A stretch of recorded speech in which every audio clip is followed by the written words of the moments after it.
न मिलने से नाराज भाजपा नेता अरुणाकर सिंह हैप्पी ने पार्टी के सर्वे रिपोर्ट पर सवाल खड़ा कर दिया है। अरुणाकर सिंह हैप्पी ने कहा है कि पार्टी ने कौन सा सर्वे करवाया है जिसमें उनका टिकट काटा गया। वहीं अरुणाकर सिंह हैप्पी ने कहा कि जहां तक मुझे पता था कि सर्वे रिपोर्ट में भी वो पहले स्थान पर थे, लेकिन फिर भी उनको टिकट नहीं मिला। उन्होंने यूपी टीवी इंडिया न्यूज़ से अपील की कि वो पूरे क्षेत्र की जनता से राय लें, जिसके बाद यूपी टीवी इंडिया न्यूज़ ने क्षेत्र में भ्रमण कर लोगों से उनके नेता के बारे में पूछा तो जनता ने अरुणाकर सिंह हैप्पी को टिकट न मिलने से क्षेत्रीय जनता काफ़ी आक्रोशित दिखी। वहीं अरुणाकर सिंह हैप्पी ने बताया कि विधानसभा दीदारगंज की जनता चाहती है कि वो चुनाव लड़ें, इसीलिए वो दीदारगंज की जनता के लिए निर्दल ताल ठोकेंगे। वहीं अरुणाकर सिंह हैप्पी ने कहा कि वो 5 वर्षों में क्षेत्र की जनता के लिए काफ़ी काम किए हैं। वहीं मीडिया से बातचीत में विधानसभा दीदारगंज जनता ने कहा कि अरुणाकर सिंह हैप्पी ने बिना किसी पद के ही क्षेत्र की जनता के लिए बहुत विकास कार्य किए हैं। वो अगर निर्दल भी आते हैं तो जनता उनको अपना विधायक बनाएगी। दीदारगंज की जनता ने कहा कि अरुणाकर सिंह हैप्पी अगर हमारे विधायक होते तो दीदारगंज में विकास की लहर चलती और दीदारगंज विकास के मामले में पूरे प्रदेश में जाना जाता। वहीं अरुणाकर सिंह हैप्पी ने कहा कि जनता की सेवा करने के लिए करीब वो 20 वर्षों से भारतीय जनता पार्टी से जुड़े रहे, इसीलिए उनका टिकट काटा गया है। दिल्ली से टिकट मिलने की सूचना थी, लेकिन यहाँ पर भी कुछ क्योंकि उनको मेरा विकास अच्छा नहीं लगता है और गलत सर्वे रिपोर्ट भेजकर मेरा टिकट कटवा दिए हैं। वहीं अरुणाकर सिंह हैप्पी ने क्षेत्रीय जनप्रतिनिधियों पर भी कई सवाल खड़े किए हैं। उन्होंने पूछा है कि वो लोग जो जनता को गुमराह कर विधायक बनकर मलाई काटे हैं, उनको क्षेत्र की दुर्व्यवस्था क्यों नहीं दिखी। अरुणाकर सिंह हैप्पी ने कहा है कि विधानसभा दीदारगंज की जनता ने जिनको भी चुनकर विधानसभा भेजा, वो लोग कभी भी क्षेत्र के विकास के लिए विधानसभा में आवाज़ नहीं उठाए। अगर उठाए हो तो एक भी क्लिप दिखा दीजिए। अरुणाकर सिंह हैप्पी ने कहा कि यदि जनता ने हमें अवसर दिया तो विधानसभा के जनता के लिए चाहे मुझे आमरण अनशन पर बैठना पड़े, मुझे उससे भी कोई गुरेज नहीं होगा। स्वास्थ्य, शिक्षा, रोजगार जो लोगों को मूलभूत सुविधाएं मिलनी चाहिए वो दीदारगंज जनता को नहीं मिल पाती हैं। इतने दिनों के कार्यकाल में क्षेत्रीय विधायक ने इस क्षेत्र के विकास के लिए क्या किया है, युवाओं को रोजगार देने के लिए कितनी फैक्ट्रियां लगवाई। विधानसभा क्षेत्र में आज भी अधिकांश लोग गरीबी की मार झेल रहे हैं। इनके बच्चे 2 वक्त की रोटी कमाने के लिए प्रदेश जाते हैं। अरुणाकर सिंह हैप्पी ने कहा कि टांडा व गोरखपुर में यदि फैक्ट्रियां लग सकती हैं तो दीदारगंज में क्या कमी है, यहाँ क्यों नहीं लग सकती हैं। अरुणाकर सिंह हैप्पी ने कहा कि जिस दल में रहकर हमने 20 वर्षों तक सेवा की, उस दल के बड़े नेताओं ने हमें धोखा दिया। दीदारगंज की जनता ने कहा तो निर्दल चुनाव लड़ेंगे।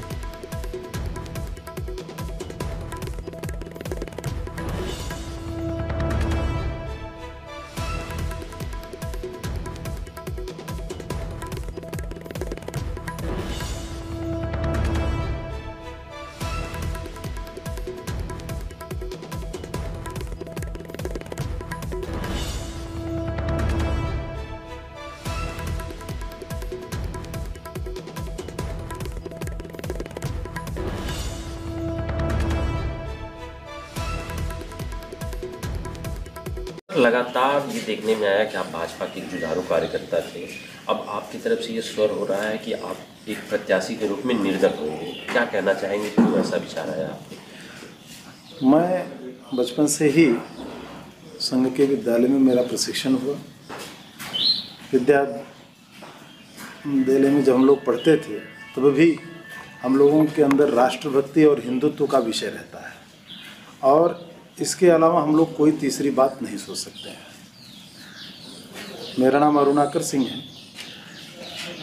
मैं विद्यार्थी परिषद में 9 वर्ष कार्य किया। परिषद में मैंने जब कार्य मेरे पास आया तब उस समय संगठन की बहुत कम संख्या थी, तो हम लोगों ने विद्यार्थी परिषद में जीवन में पूरे संगठन को एक बहुत बड़े विस्तारित स्वरूप से खड़ा करने का, अनेक विषयों को संघर्ष करके उस कार्य को करने का हमने पूरा कार्य किया गया। उसके बाद सेवा भारती, समरसता, धर्म जागरण का मेरे पास कार्य रहा। संघ के दायित्वों में मैं कुल 21 वर्ष मेरे पास दायित्व रहा। मैं कार्य करते समय लोकसभा समन्वयक भी रहा और विधानसभा समन्वयक का भी दायित्व मेरे पास रहा। गत 4 वर्षों से यह मेरी मातृभूमि है। ये लोगों के लिए दीदारगंज विधानसभा है 350 नंबर की, परंतु हम लोग राम के भक्त हैं। हम अपनी भूमि को मातृभूमि मानते हैं। अपने जीवन को से ज़्यादा अपनी मातृभूमि को प्रेम करते हैं। तो इस मातृभूमि के कार्य के लिए ही हमने लोगों ने यह निश्चय किया था, हमारे संगठन ने, कि हम लोग जो है विधानसभा लड़ेंगे। और भाजपा में मैं पंडित दीनदयाल उपाध्याय जी, श्यामा प्रसाद जी मुखर्जी, हम लोगों ने नानाजी देशमुख से और अटल बिहारी वाजपेयी जी के और मोदी जी के और योगी जी के सिद्धांत, जहाँ पर त्याग, सेवा, समर्पण बस यही है, इन सिद्धांतों को लेकर हमने इस जीवन में पूरा कार्य किया है। समाज के हर एक तबके पर जाकर हम लोगों ने वह कार्य अग्रसर लेकर जाने का कार्य किया है। इस दीदारगंज विधानसभा में 4 वर्ष में हम लोगों ने प्रवास किया है। हर गांव-गांव में जाकर प्रवास किया गया है, हर गांव में जाकर लोगों से डोर टू डोर संपर्क किया गया है और यथासंभव जितनी हो सके उन सभी लोगों को मैंने अपने संगठन के द्वारा जो है उनकी मदद की गई है और उनका सहयोग हमारे साथ है। सर, आपका अगर आपको टिकट नहीं मिला है तो अगला कदम आपका क्या है इस बार? हमारा टिकट काटने का कारण, जब आप लोग जानते हैं कि भाजपा जो है अपना सर्वे करवाती है, तो मैं चाहूँगा, मेरा निवेदन है कि वो सर्वे रिपोर्ट जनता के सामने पेश करें कि वह सर्वे रिपोर्ट इनका कहाँ गया, कि जिस सर्वे रिपोर्ट में हमारा नंबर पहले पे था वह नंबर पहले का नंबर कहीं लगता ही नहीं है, ऐसा क्यों होता है। यह मेरा इनसे अनुरोध है कि यह प्रत्याशी परिवर्तन कर दें, इनका समय है अभी, इसको हो सकता है। यह केवल अपने व्यक्तिगत संबंधों को न देखते हुए इनका ध्यान अपने राष्ट्रहित पे और रहना चाहिए कि इस क्षेत्र का विकास कौन कर सकता है और क्षेत्र के लिए कौन कार्यरत रह सकता है। और तीनों प्रत्याशी हमारे यहाँ पर जो बसपा, सपा और भाजपा से आए हुए हैं, ये तीनों प्रत्याशी इस विधानसभा के नहीं हैं। इस विधानसभा और उसके बाद ये तीनों प्रत्याशी जो है, कोई विरासत लेके आया है तो कोई विरासत लेके घूम रहा है। अब उनके पिताजी थे तो अब बसपा में जो उनके पिताजी थे, पूर्व जो हमारे यहाँ पर विधायक भी रहे हैं, लोग विधानसभा स्पीकर भी रहे हैं, और उनके बाद जो है वो अपनी विरासत अपने बेटे को देने के लिए यहाँ पर से चले गए हैं। अब इस तो आपका क्या इसमें स्टैंड होगा? क्या आप भी निर्दल प्रत्याशी के रूप में चुनाव लड़ेंगे अगर आप? मैं निर्दल प्रत्याशी के स्वरूप से, यह जनता जो है, आप जब जाएंगे सभी लोगों से आप पूछिए कि सब लोगों की क्या मांग है। क्या हमारी विधानसभा में ये भूमिपुत्र को न्याय नहीं मिलेगा? क्या हम भाजपा से यहाँ पर भूमिपुत्र नहीं लड़ सकता है? इस बातों को मैं ये चाहता हूँ कि आप लोग जाइए, समाज में सब लोगों से सर्वेक्षण कीजिए और समाज में इनकी सर्वे रिपोर्ट जनता के सामने पेश करें कि निष्पक्ष पक्ष है और अपना निष्पक्ष पक्ष सभी लोगों के सामने अपना रिपोर्टिंग रखे। अगर ये अपना मन नहीं बदलती है और प्रत्याशी डॉक्टर साहब भी होते हैं तो क्या आपका स्टैंड किधर होगा? आप पार्टी के साथ होंगे या आप निर्दल होंगे? पूरा संगठन मेरा यह निर्णय लेगा और आम जनमानस का जो निर्णय रहेगा, मैं निर्दल के लिए, क्योंकि भूमिपुत्र के लिए जो उनका निर्णय आएगा मुझे स्वीकार रहेगा। मैं लड़ने के लिए, वह जनता तय करेगी और जनता का पूरा मूड है लड़ने के लिए कि मैं निर्दल लड़ाई लड़ूँ। इस त्रिकोणीय लड़ाई में एक तरफ है भूपेंद्र सिंह जो एक बार और दीदारगंज लड़ चुके हैं, वहीं कमलाकांत है, डॉक्टर साहब हैं, तो क्या लगता है लड़ाई किस में होगी? लड़ाई यह देखिए, यह तीनों लोग लड़ाई अपने आप के वजूदों की लड़ाई कर रहे हैं।